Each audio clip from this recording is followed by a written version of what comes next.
The very reason nga nung daghang mga anak nga napariwara, because fathers and mothers fail. Pag mag-fail ang ginikanan, dili yung kakasulti sa imong anak. That's why, kung nag-fail ka nga papa, mubawi yung ka by the grace of God. If nag-fail ka nga father, mubarug yung ka.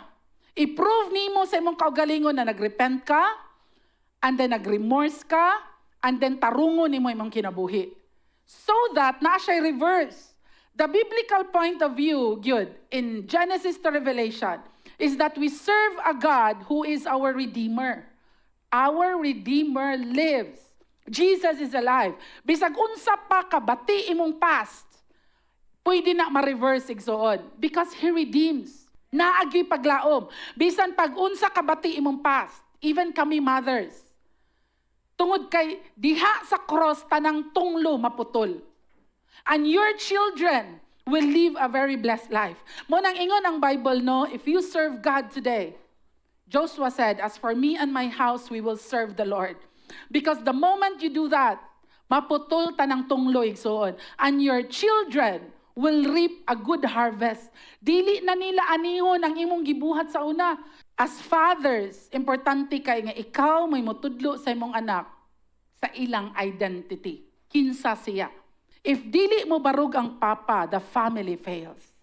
That's why if you have a church today, many of our youth, sagara sa ilang mga papa failed. And the church has a very big role. Mao gyud ni ang ako ang hangyo sa tanang papa nga naa diri. If you're a young father or an older father in the church, please father our youth.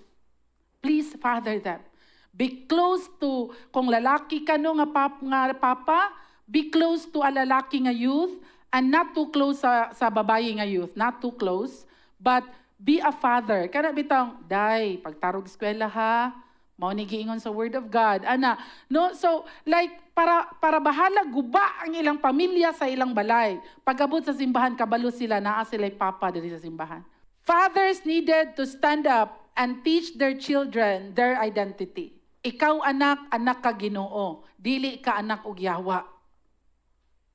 Ang imong anak sigig pamakak, ingnan nimo siya sa Bible. Anak, ang bakakon, ingon ang Bible, ang iyang papa, si Satan, the father of lies. Nganong sige man kagpamakak? Basin imong anak, wala pa gyud na born again. Wala pa gyud niya dawata si Jesus as Lord and Savior. Because kung tinuod siya na encounter ni Jesus, dili siya magpabilin nga bakakon. Fathers needed na mobarug sa balay. And ingno nimo imong anak, anak, you're special.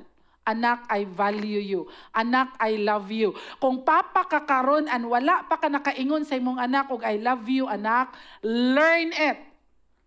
The boomers doesn't say I love you. The millennials rarely say I love you to their children. Kinahanglan tun-an nato igsuon because the Gen Z and Gen Alpha, they wanted to hear that. They are in the generation where dili lang imong actions would speak or means I love you. They want to hear the word I love you.